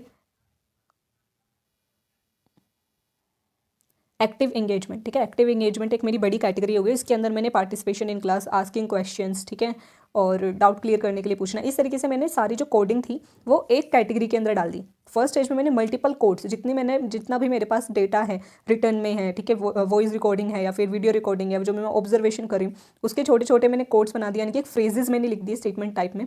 फिर मैंने सेकंड स्टेप में क्या करा, स्ट्रक्चर्ड कोडिंग में उन सबको मैंने कैटेगरीज के अंदर डाल दिया। उन सब में मैंने देखा कि अच्छा मेरे पास 10 फ्रेजेस हैं, 10 कोड हैं, 5-5 की मैंने ग्रुपिंग कर दी, वो कैटेगरीज के अंदर मैंने डाल दिया। फिर 2-2 की मैंने कैटेगरीज बना दी, वो सेकंड स्टेप हो गया स्ट्रक्चर्ड कोडिंग। फिर इसमें थर्ड स्टेप आया सिलेक्टिव कोडिंग। सिलेक्टिव कोडिंग जो है फाइनल स्टेप होता है, जिसमें हम इंटीग्रेट करते हैं कोड्स को, ठीक है, रिफाइन करते हैं उनको अच्छे से, दोबारा से देखते हैं कि अब एक कोहेसिव थियरी मुझे बनानी है। ग्राउंडेड थियरी का काम क्या होता है, इसका मेन पर्पस होता है थियरी को डेवलप करना। अब जो मैंने ग्रुपिंग करी है, इससे तो कोई थियरी डेवलप होगी नहीं, मुझे एक कोहेसिव थियरी बनानी है ताकि सबको समझ में आए। तो उसके लिए मैं क्या करूँगी, कोर कैटेगरी बना दूंगी कि मैं किसको स्टडी कर रही हूँ, मैं स्टूडेंट के एंगेजमेंट को स्टडी कर रही हूँ, और फिर उसको दूसरे जितने भी मैंने कैटेगरीज बनाई है छोटी छोटी अलग अलग, उसके साथ उसे जोड़ती जाऊँगी, ठीक है, लिंक करती जाऊँगी कि मोटिवेशन से किस तरीके से लिंक है ये, ठीक है, क्लासरूम एनवायरनमेंट से किस तरीके से लिंक है, और सोशल मीडिया से किस तरीके से लिंक हो सकता है। ये सब तरीके से मैं एक कोहेसिव थियरी अपनी डेवलप कर दूंगी। तो ये 3 स्टेप होता है। सबसे पहले ओपन कोडिंग की इनिशियल बस जो मेरे को फ्रेजेस समझ में आ रहे हैं, जो मैंने ऑब्जर्व करे उसको लिखते जाना। फिर हम उसको स्ट्रक्चर्ड वे में डालेंगे, ठीक है, स्ट्रक्चर्ड कोडिंग करेंगे जिसमें कि मैं उन फ्रेजेस को अलग अलग छोटी छोटी कैटेगरीज में डालूंगी। फिर लास्ट स्टेप में मैं क्या करूँगी कि भाई इनको रिफाइन करूँगी और एक थियरी को बिल्ड करने के पर्पज़ से मैं इन सब कैटेगरीज को इंटीग्रेट करूँगी, यानी कि एक दूसरे से लिंक करूँगी। और लास्ट इसमें जो पॉइंट लिखा है वो है थ्योरेटिकल सैचुरेशन। इसका मतलब सिंपल ये होता है कि जब मुझे लगे कि हाँ मेरी थ्योरी बन गई, अब कुछ भी कैटेगरीज बनाने को नहीं बचा है, कुछ भी कोडिंग करने के लिए नहीं बची है, डेटा में सब खत्म हो गया, उसको हम उस स्टेज को हम बोलते हैं सैचुरेशन, कि अब सारी एंडिंग हो चुकी है, सारी इंसाइट्स मुझे मिल चुकी है, कुछ नहीं बचा। तो इस तरीके से हम ग्राउंडेड थ्योरी को डेवलप करते हैं, ग्राउंडेड थ्योरी कोडिंग का यूज़ करके। आई होप कि आपको समझ में आया हो। सेकेंड है इसमें thematic analysis. Thematic analysis, second thematic analysis क्या होता है कि हम इसमें कुछ थीम्स फाइंड आउट करते हैं कि जो भी मेरा रिसर्च क्वेश्चन है, सबसे पहले तो थीम चीज़ क्या होती है। थीम का मतलब होता है जो भी मेरा डेटा है मेरे पास, ठीक है, क्वालिटेटिव डेटा है, कोई वीडियो रिकॉर्डिंग है या फिर कोई भी ऑब्जर्वेशन मैंने करी है, ठीक है, कोई भी पैराग्राफ है, उसमें मैंने देखा एक कंसिस्टेंट आइडिया क्या है, ठीक है, एक पैटर्न मैंने देखा और उस पैटर्न को जो कि मेरे रिसर्च क्वेश्चन को अलाइ करता है, उसके बारे में कुछ इंपॉर्टेंस, ठीक है, उसके अंदर है उस पैटर्न में, तो उस पैटर्न को मैं थीम बोल रही हूँ, ठीक है। तो थीम क्या है, based on the research question representing a pattern response with in the data, उसे हम थीम कह रहे हैं। यहाँ पे भी थीमेटिक एनालिसिस में भी मैं पूरा आइडेंटिफाई करूँगी, एनालिसिस करूँगी, एक रिपोर्ट पैटर्न, यानी कि एक पैटर्न ढूंढूंगी और पैटर्न को हम क्या कहते हैं, theme with in the data, उसे थीमेटिक एनालिसिस कह रहे हैं हम लोग। यहाँ पे डेटा को हम ऑर्गेनाइज करेंगे, डिस्क्राइब करेंगे, इंटरप्रेट करेंगे डिफरेंट जो भी हमारा वेरियस एस्पेक्ट, जो भी हमारा रिसर्च का एस्पेक्ट उसके बेसिस पर। तो अब हम समझते हैं कि इसमें बेसिकली हम लोग करते क्या की पॉइंट्स हैं इसके। सबसे पहले तो थीम हमने पढ़ लिया, थीम क्या होता है, इसका एम क्या होता है, provide a detailed and rich description. जो भी मेरा रिसर्च का कोई मेन एस्पेक्ट है, ठीक है, उसके बारे में ये थीम्स क्या होते हैं, मुझे एक इन डेप्थ नॉलेज देते हैं, ठीक है, उस पर्टिकुलर एस्पेक्ट को लेकर के। टाइप्स ऑफ एनालिसिस क्या होता है, थीमेटिक एनालिसिस में भी 2 टाइप्स आ जाते हैं, इंडक्टिव और theoretical thematic analysis. Inductive thematic analysis में क्या होता है कि हम कोड्स को डेवलप करते हैं, जैसे हमने ग्राउंडेड थियरी वाले में पढ़ा कि कोड्स हम लोग बनाते हैं, वैसे ही कोड्स और थीम्स को हम लोग डेवलप करते हैं, यानी पैटर्न डेवलप करते हैं बेस्ड ऑन डेटा के बेसिस पे, यानी कि इंडक्टिव, यानी नीचे से स्टार्ट कर रहे हैं, नीचे से ऊपर जा रहे हैं, तो वो इंडक्टिव थीमेटिक एनालिसिस हो गया। दूसरा हो गया थ्योरेटिकल थीमेटिक एनालिसिस, कि जो भी रिसर्चर है, थ्योरेटिकल थीमेटिक एनालिसिस में क्या होगा कि रिसर्चर एनालिटिकल और थ्योरेटिकल इंटरेस्ट, जो भी रिसर्चर का एनालिटिकल इंटरेस्ट है या फिर थ्योरेटिकल इंटरेस्ट है, उसके बेसिस पर हम एनालिसिस करें कि उसका क्या मन है, किस अप्रोच पे वो जाना चाहता है, किधर वो जाना चाहता है। रिसर्चर के बेसिस पर जब हम चलते हैं उसे थ्योरेटिकल थीमेटिक एनालिसिस कहा जा रहा है यहाँ पे। अब यहाँ पे हमारे पास अलग अलग टाइप्स की थीम भी होते हैं, जैसे 2 टाइप की थीम होते हैं, सिमेंटिक और लेटेंट। सिमेंटिक और लेटेंट। सिमेंटिक क्या है यहाँ पर, रिलेटेड टू एक्सप्लिसिट और surface meaning of the data, यानी कि जो सबको दिख रहा है, ठीक है, जो दिख सकता है, जो सरफेस लेवल पर है, ऊपर ऊपर से जो आपको दिख रहा है वो है आपका एक्सप्लिसिट, यानी कि सिमेंटिक थीम्स। लेटेंट क्या है, उसका डीप मीनिंग, जैसे आप ड्रीम्स देखते हो, ठीक है, ड्रीम्स में जो आपको एक्चुअल में दिखा है कि आप हवा में उड़ रहे हो, वो अगर आपका सिमेंटिक, ठीक है, लेकिन आप क्यों ऐसा सोच रहे थे, ठीक है, वो उसके पीछे का जो डीप मीनिंग है वो आपका लेटेंट हो गया। तो सिमेंटिक क्या है, सरफेस लेवल पे जो मीनिंग हमें समझ में आ रही है, जो एक्सप्लिसिट है। लेटेंट क्या है, जो इम्प्लिसिट है, हिडन है, इंटरनल मीनिंग, आइडिया और अजम्पशंस, वो लेटेंट थीम होते हैं। तो 2 तरीके के हम लोग थीम्स बना सकते हैं, यानी कि जो भी मेरे पास डेटा आया उसका मैं पहले सरफेस लेवल पे थीम बनाऊंगी जो मुझे दिख रहा है, ठीक है, फिर जो उसका हिडन मीनिंग है उसके लेवल पे मैं थीम्स बनाऊंगी। तो मैं 2 तरीके की थीम्स बनाऊंगी। अब इसमें अप्रोचेस क्या हम यूज़ करते हैं, फिर हम इसमें ये डिसाइड करेंगे कि हम किस तरीके के अप्रोच लेंगे, रियलिस्टिक अप्रोच ले रहे हैं हम या फिर कंसेप्चुअल जो है अप्रोच ले रहे हैं क्लैरिटी के लिए, वो हमें डिसाइड करना है। और जो रिसर्च क्वेश्चन है और इंटरव्यू क्वेश्चन है, दोनों में डिफ्रेंशिएट करना है कि भाई जो इंटरव्यू के लिए हम क्वेश्चन पूछ रहे हैं वो डेटा कलेक्ट करने के लिए पूछ रहे हैं, जो रिसर्च क्वेश्चन है वो हमारा अलग है, ये डिफरेंस है। अब इसमें जो इंपॉर्टेंट चीज़ है वो है स्टेप्स इन थीमेटिक एनालिसिस, और आपको यही 6 स्टेप्स लिखने हैं, लाइन वाइज लिखने हैं, ठीक है, आप इनको ऊपर नीचे नहीं कर सकते।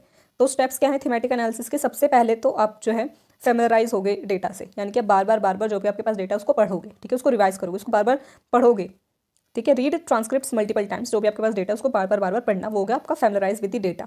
सेकंड है जनरेट इनिशियल कोड्स, कि आप दोबारा से क्या करोगे, अपने बार बार उन ट्रांसक्रिप्ट्स को, जो भी आपके पास डेटा है उसको बार बार आपने पढ़ा, अब आप उससे इनिशियल कोड्स बनाओगे जैसे हमने पहले देखा था। अब वो भी हम डिसाइड करेंगे कि हमें सिमेंटिक बनाने हैं या फिर लेटेंट थीम्स बनाने हैं, उन कोड्स को हमें बनाना है। फिर थर्ड में हम क्या करेंगे, थीम्स को आइडेंटिफाई करेंगे कि जो भी कोड बनाए हैं, ठीक है, जो भी फ्रेजेस मैंने बनाए हैं उनको सॉर्ट कोड्स इनटू थीम्स, कि मैंने थीम्स हेडिंग मैंने बना दी, थीम्स मैंने बना दी, अब जो भी कोड्स हैं उनको थीम्स के अंदर डाल दे जाएंगे, ठीक है, कि कौन सा कोड किस थीम के अंदर जाएगा। फिर है रिव्यू थीम्स, कि हम दोबारा से उनको रिफाइन करेंगे, दोबारा से रिव्यू करेंगे, ठीक है, थीम जो बड़े थीम्स हैं उनको सब थीम्स में डिफाइन जो है हम लोग ब्रेक कर सकते हैं, ठीक है, डिवाइड कर सकते हैं अगर ज़रूरत पड़ती है, तो नहीं तो हम सिर्फ उसे रिव्यू करेंगे। फिफ्थ आ जाएगा name and define themes, create thematic maps and provide clear titles for themes, ठीक है, यहाँ पर अब हमें ऊपर ऊपर से हमने जो थीम्स बनाए थे बस अब हमको क्लियर हेडिंग, ठीक है, क्लियर एक नाम दे देंगे, एक मैप बना देंगे उनका।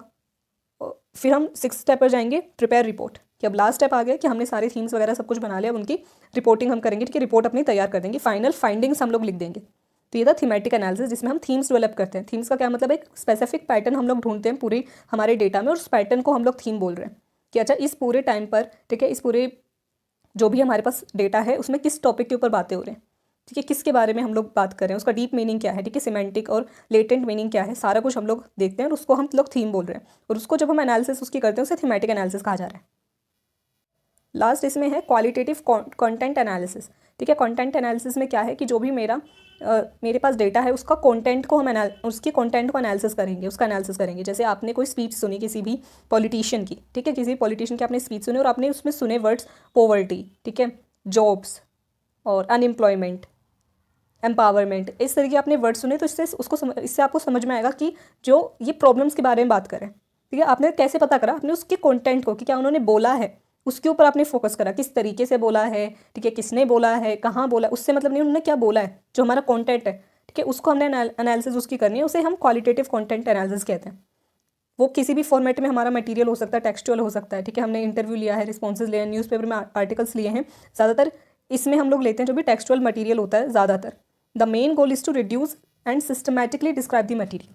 अब आपके पास एक पूरा न्यूज़पेपर है, ठीक है, या फिर आपके पास एक पूरी बुक है, ठीक है, किसी भी पॉलिटिशियन को लेकर के, या फिर किसी भी इंसान को लेकर के, या फिर किसी भी इवेंट को लेकर के, आपको उसके कंटेंट को उसकी एनालिसिस करनी है, तो आप इतने बड़े जो भी आपके पास इतनी मोटी बुक है उसको कंटेंट को आप रिड्यूस करोगे, ठीक है, और उसको सिस्टमेटिकली जो है अरेंज करोगे कि इसमें क्या क्या बातें लिखी हुई हैं इस मटेरियल में।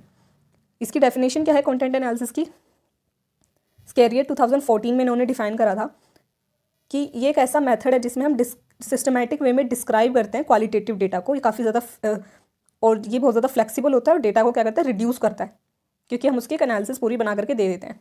अब इसमें स्टेप्स क्या होते हैं, सबसे पहले तो हमारा रिसर्च क्वेश्चन हमें पता होना चाहिए कि हम किसके बारे में, ठीक है, किस टॉपिक को हम लोग एनालिसिस किसकी करेंगे, वो चीज़। सेकेंड हो गया मटीरियल सिलेक्शन, हमें कहाँ से जो है डेटा लेना है, कौन सा मटीरियल हमें लेना है। फिर हमें कोडिंग फ्रेम करनी है, डेवलप मेन कैटेगरीज एंड सब categories based on the material, कि भाई आपका एजुकेशन आपकी हेडिंग है, कैटेगरी है, ठीक है, या फिर एम्पावरमेंट है, विमेन है, डिस्क्रिमिनेशन है, पॉवर्टी है, क्या आपकी इस कैटेगरीज है, मेन कैटेगरीज है, फिर उसके अंदर जो सब कैटेगरीज हैं वो आपने बनानी है। फिर आपको फोर्थ सेगमेंटेशन, डिवाइड दी मटीरियल इनटू सेगमेंट्स, अलग अलग पार्ट्स में, पोर्शंस में आपको डिवाइड कर देना है अपने मटीरियल को। जैसे आपका क्वेश्चन पेपर आता ना, section A, section B, section C, इस तरीके से आपको सेक्शंस में, सेगमेंट्स में आपको डिवाइड कर देना अपने डेटा को। ट्रायल कोडिंग, पहले हम एक ट्रायल फ्रेमवर्क बनाते हैं कोडिंग का, ताकि अगर कुछ चेंजेस करने हो तो लास्ट में कुछ भी गड़बड़ ना हो। फिर आप क्या करते हैं, evaluate and modify coding frame, कि आप इवैल्यूएट करते हैं, आपने ट्रायल पहले कोडिंग कर ली, फिर अगर कोई भी प्रॉब्लम उसमें आती है, कुछ भी करेक्शन करनी होती है तो आप उसको मॉडिफाई कर देते हैं। लास्ट फिर मेन एनालिसिस आप स्टार्ट करते हैं अपनी, जो भी आपने कोडिंग फ्रेम बनाए हैं, ठीक है, जो भी आपने स्ट्रक्चर बनाया है उसको देखते हैं, उसको एनालिसिस उसकी करते हैं। प्रेजेंटेशन एंड इंटरप्रिटेशन, फिर लास्ट में आप उसको प्रेजेंट करते हैं और इंटरप्रेट करते हैं अपनी फाइंडिंग्स को, जो भी आपने एनालिसिस बनाई है। कि आपके पास कोई पार्टिसिपेंट आया, कोई पेशेंट आया, अगर हम काउंसलिंग के सिनेरियो में इसको देखें तो आप उसकी जब बातें सुन रहे हो, उसके कंटेंट को मेनली जब उसको समझ रहे हैं, तो आपने देखा कि भाई ये जो है नेगेटिव या फिर फ्यूचरिस्टिक बातें बहुत ज़्यादा करता है कि फ्यूचर में ऐसा हो जाएगा, अच्छा मैंने ये काम कर दिया तो 10 साल बाद तो मुझे उसको भुगतना पड़ेगा, कल क्या हो जाएगा, ये सब। तो आपने देखा कि ये फ्यूचर को लेकर के ज़्यादा जो है परेशान है, तो आपने उसके कंटेंट को, कि वो क्या बोल रहा है, उसको आपने एनालिसिस उसकी करी है। तो इस तरीके से हम कंटेंट एनालिसिस करते हैं। हम कोडिंग को फ्रेम कैसे करते हैं, कैसे बनाते हैं कोडिंग, वो इसमें देखते हैं कि हम कोडिंग फ्रेम कैसे बिल्ड करते हैं। सबसे पहले तो हम स्ट्रक्चर बनाते हैं कि हमने मेन कैटेगरीज अपनी बना दी, फिर हम उसके अंदर सब कैटेगरीज बनाते हैं, जनरेट करते हैं, और ये हम लिटरेचर या फिर जो भी रिसर्च एरिया, जो भी एग्जिस्टिंग लिटरेचर है हमारे पास, न्यूज़पेपर्स, बुक्स, रिसर्च पेपर्स, उन सबको पढ़ करके हम कैटेगरीज बना सकते हैं। फिर इसमें मेयरिंग्स प्रोसीजर फॉर कंटेंट एनालिसिस, जो मेयरिंग्स थे उनका क्या प्रोसीजर था कंटेंट एनालिसिस को लेकर के, कि सबसे पहले वो मटीरियल को डिफाइन करते थे। Select important parts of material, कि आपके पास जो भी मटीरियल उसमें कौन कौन से इंपॉर्टेंट पार्ट्स है, कौन कौन से सेक्शन सबसे ज़्यादा इंपॉर्टेंट है, ठीक है, कि सिम्टम्स, डिसऑर्डर्स, इंटरवेंशन, ये ज़्यादा इंपॉर्टेंट पार्ट है, तो इसको हम लोग जो है स्टडी करेंगे। फिर जो भी डेटा कलेक्शन की सिचुएशन है उसको एनालाइज करेंगे कि किस तरीके से हम लोग जनरेट करने वाले हैं, ठीक है, किस तरीके से जो है जनरेट हुआ था ये मटीरियल, ठीक है, हमने रिकॉर्डिंग ली थी, ठीक है, हमने वॉइस रिकॉर्डिंग ली है या फिर वीडियो रिकॉर्डिंग ली है, या फिर न्यूज़पेपर से हमें इन्फॉर्मेशन मिल रही है, तो ये न्यूज़पेपर कितना पुराना है, कितना रिलायबल है, ये सब हम लोग डिसाइड करेंगे, एनालाइज करेंगे। Formal categorisation, characterisation, check for the influences on the transcripts, कि जो भी मेरे पास ट्रांसक्रिप्ट है यानी कि जो भी रिटर्न फॉर्म में मटेरियल है, ठीक है, इन्फॉर्मेशन है, उसका कितना इन्फ्लुएंस रहा है उसको मैं चेक करूँगी, ठीक है, कितना उसके ऊपर इन्फ्लुएंसेस आए हैं लोगों के, वो मैं चेक करूँगी। फिर डायरेक्शन ऑफ एनालिसिस, कि मैं किस तरीके से इसको define the direction and interpretations of the analysis, कि किस डायरेक्शन में इंटरप्रिटेशन होगी, ठीक है, किस डायरेक्शन में हम लोग डिफाइन करेंगे, एनालिसिस करेंगे अपने डेटा की। ये मेयरिंग का अपना खुद का प्रोसीजर है जो उन्होंने दिया था कि हमें किस तरीके से कंटेंट की एनालिसिस करनी होती है स्टेप बाय स्टेप। फिर कि हमें रिसर्च क्वेश्चन को, जो भी मेरे पास कैटेगरी के क्वेश्चन है उनसे, इंटरव्यू के क्वेश्चन से उनसे अलग करना है, डिफ्रेंशिएट करना है रिसर्च क्वेश्चन को। फिर इसमें define analytic units, coding unit, contextual unit, analytical unit, ऐसी 3 यूनिट्स है हमारे पास। कोडिंग यूनिट क्या है? सबसे smallest element of text analysed, कि सबसे पहले हम जो इनिशियल कोडिंग करते हैं कि मैंने जो फ्रेजेस लिए हैं वो सबसे स्मॉलेस्ट एलिमेंट है पूरे टेक्स्ट का, ठीक है, उसको हम लोग एनालाइज करेंगे उस लेवल पर। फिर सेकंड लेवल क्या है? Contextual unit, largest element of the material in the category, ठीक है, सबसे पहले मैंने सबसे छोटी यूनिट ली, ठीक है, सबसे छोटा एलिमेंट, उसे हम कोडिंग यूनिट कह रहे हैं। फिर जो सबसे बड़ा एलिमेंट है पूरी मेरे मटेरियल का, उसको हम कॉन्टेक्चुअल यूनिट कह रहे हैं।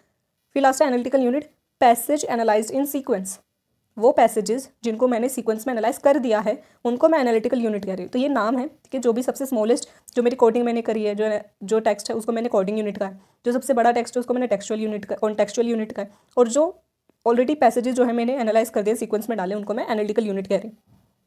फिर लास्ट है इसमें एक्चुअल एनालिसिस एंड इंटरप्रिटेशन, और जो मैंने सारी कोडिंग वगैरह सारा कुछ कर दिया, ठीक है, लास्ट में सारी एनालिसिस कर ली, उसके बाद जो फाइनल एक्चुअल एनालिसिस है सारा कुछ करने के बाद और उसकी इंटरप्रिटेशन करना, उसकी वैलिडिटी को इंश्योर करना, वो सब काम हमारा लास्ट में आता है। तो ये मेयरिंग का प्रोसीजर था कंटेंट एनालिसिस के लिए। आपको अगर नहीं है याद रहता है तो इसको मत करना याद, आपको सिर्फ कंटेंट एनालिसिस क्या होता है, ठीक है, क्या उसके स्टेप्स होते हैं वो आपको लिख देना है बस, और इसकी जो टेक्निक्स हम पढ़ेंगे तीनों वो आप लिख देना।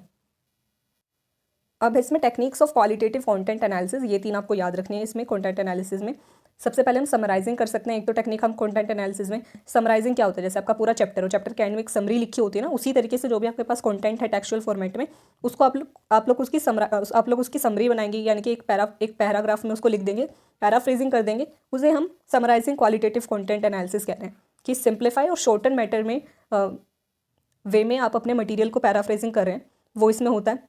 डिलीशन, कि जो भी अनइम्पोर्टेंट या फिर जो भी इतना ज़्यादा इंपॉर्टेंट चीज़ें नहीं हैं या फिर इतनी ज़्यादा काम की नहीं है उसको आपने हटा दिया, डिलीट कर दिया उन्हें। Generalization, abstract paraphrasing to a higher level, कि आप अपने लेवल पर भी उसमें बातें डालेंगे, कि कुछ जनरलाइजेशन बनाएंगे ताकि वो ज़्यादा समझ में आए आपको। Initial reduction, delete paraphrases with the same meaning within the analytical unit, कि आपने जो अलग अलग पैराफ्रेजिंग करी है, अगर आप एक पूरे चैप्टर की भी समरी बनाते तो उसके भी 2-3 पैराग्राफ आपके बन जाएंगे। तो उसमें भी जो पैराग्राफ्स या फिर जो पैराफ्रेजेस जो कि बार बार रिपीट हो रही है, जिसमें बातें, जिसका कंटेंट बार बार रिपीट हो रहा है, उसको आपको हटा देना है, उसको आपको सिर्फ एक में जो है लिखना है। फिर सेकंड रिडक्शन आप करेंगे, bundle similar paraphrases into one statement, कि जहाँ पर भी सिमिलैरिटीज़ आपको दिख रही है, ठीक है। दूसरी तरीके से आप क्या रिडक्शन कर सकते हैं? आप सबको तो हटाएंगे नहीं, आपके जो है 3 पैराग्राफ है जिसमें सेम सी बात है, तो आप तीनों को हटाने की जगह इन सबको एक ही स्टेटमेंट में समराइज़ कर सकते हैं। तो इस तरीके से आपने बहुत बड़ी जो आपके पास इंफॉर्मेशन थी, जो मटेरियल था, उसको बहुत छोटे में कन्वर्ट कर दिया। वो समराइजिंग क्वालिटेटिव कंटेंट एनालिसिस होती है। सेकंड हम इसमें कर सकते हैं एक्सप्लिकेटिव content analysis.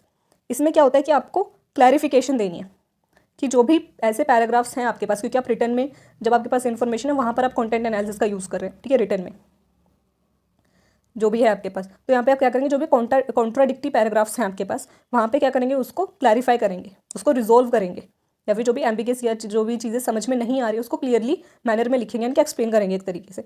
Narrow context analysis, use additional statements from the existing text to explain passages, कि जो भी पैसेजेस हैं जो कि ज़्यादा मुश्किल हैं, ठीक है, या फिर बहुत ही एम्बिगस हैं, अटपटे हैं, उसमें आप अपनी खुद की जो है स्टेटमेंट्स ऐड करेंगे उसको एक्सप्लेन करने के लिए।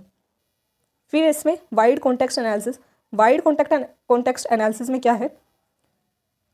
Use information outside the text to explain passages, बाहर से आप इन्फॉर्मेशन इसमें डाल सकते हैं कि आपने देखा कि किसी एक रिसर्चर ने बोला है कि ये पर्टिकुलर जो मेडिसिन होती है इसकी वजह से ये प्रॉब्लम दूर हो सकती है, तो आपको वो कॉन्टेक्स्ट भी लेकर के आना है, ठीक है, वो रिसर्च उठा करके लानी है जिससे प्रूफ हो जाए, वो एविडेंसेस आपको मिल सके, तो वो भी आप डाल सकते हैं। यानी कि एक्सप्लिकेटिव जो रिसर्च है, कंटेंट एनालिसिस है, एक्सप्लिकेटिव कंटेंट एनालिसिस, यहाँ पर आप एक्सप्लेन करेंगे पूरे पैराग्राफ को, ठीक है, एक्सप्लेन करेंगे पूरी इन्फॉर्मेशन को, डेटा को, जो भी आपके पास है। Formulate and test explanation based on the analysis, कि जो भी आपने एक्सप्लेनेशंस दी हैं, ठीक है, जो भी आपने एनालिसिस बनाया है उसको आप फॉर्मुलेट करेंगे, ठीक है, उसको आप क्या है टेस्ट भी कर सकते हैं उस एक्सप्लेनेशन को। तो ये हो गया एक्सप्लिकेटिव कंटेंट एनालिसिस। फिर है थर्ड इसमें स्ट्रक्चर्ड कंटेंट एनालिसिस।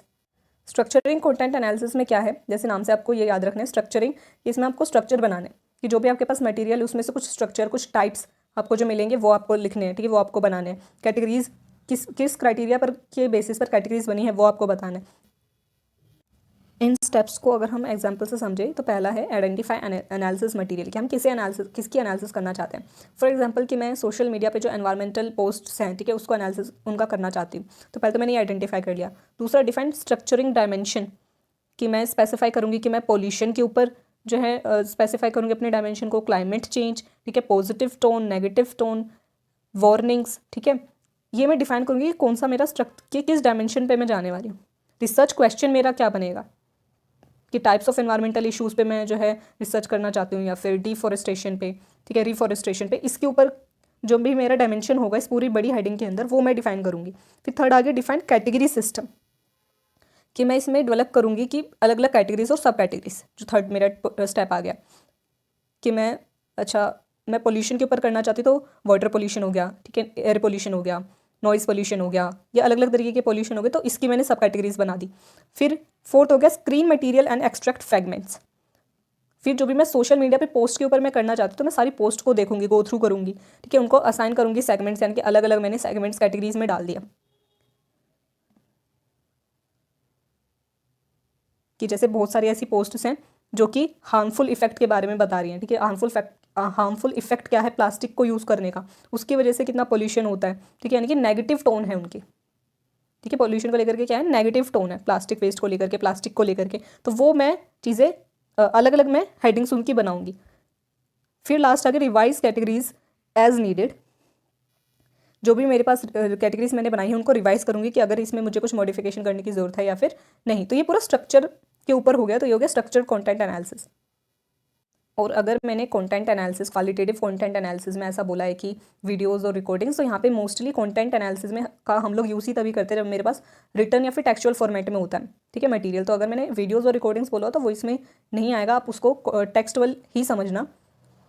तो क्वालिटेटिव कंटेंट एनालिसिस में क्या है कि टेक्सटुअल, ठीक है, टेक्सटुअल फॉर्मेट में मेरे पास मटेरियल होता है, ठीक है, रिटन फॉर्मेट में जिसको देख सकते हैं, ठीक है, वो होता है, और उसकी हम लोग एनालिसिस करते हैं। तो ये हमने 3 टेक्निक्स पढ़ी हैं कि मैं समराइजिंग कर सकती हूँ, एक्सप्लिकेटिव और स्ट्रक्चरिंग कंटेंट एनालिसिस, ये 3 टाइप्स होते हैं कंटेंट एनालिसिस के अंदर। तो आज की वीडियो में इतना ही। आज हमने BPCC 110 की यूनिट 3 को हमने कवर कर लिया। हमने क्वालिटेटिव रिसर्च क्या होता है वो समझा, क्या इसके मेथड्स होते हैं डेटा कलेक्शन के वो हमने पढ़े, और लास्ट में मेन चीज़ हमने पढ़ी data analysis in qualitative research. हमने ग्राउंडेड थियरी कोडिंग हमने पढ़ा, ठीक है, थीमेटिक एनालिसिस हमने पढ़ा, ठीक है, क्वालिटेटिव कंटेंट एनालिसिस हमने पढ़ा और उसकी टेक्निक्स पढ़ी। तो अगर आपकी कोई भी क्वेरी रह जाती है आप कमेंट सेक्शन में लिख करके बता सकते हैं, और हो सकता है कि आपको एक बार में समझ में ना आए डेटा एनालिसिस की टेक्निक्स या फिर मेथड्स, तो आप थोड़ी देर के बाद दोबारा से इसको एक बार देखना, दोबारा से इसको समझना, तो आपको जब ज़्यादा अच्छे से समझ में आएगा, 1 से 2 बार या फिर 2 से 3 बार में आपको ज़्यादा अच्छे से चीज़ें समझ में आएंगी। तो अगर कोई चीज़ समझ में नहीं आती तो उसको दोबारा रिपीट करके ज़रूर देखना, और फिर भी कोई क्वेरी रह जाती है तो कमेंट सेक्शन में लिख करके बता सकते हैं। वीडियो अच्छी लगी तो प्लीज़ वीडियो को लाइक कर देना, चैनल को सब्सक्राइब कर देना, ज़्यादा से ज़्यादा अपने फ्रेंड्स के साथ शेयर करना ताकि उनकी भी हेल्प हो सके, और मिलते हैं नेक्स्ट वीडियो में।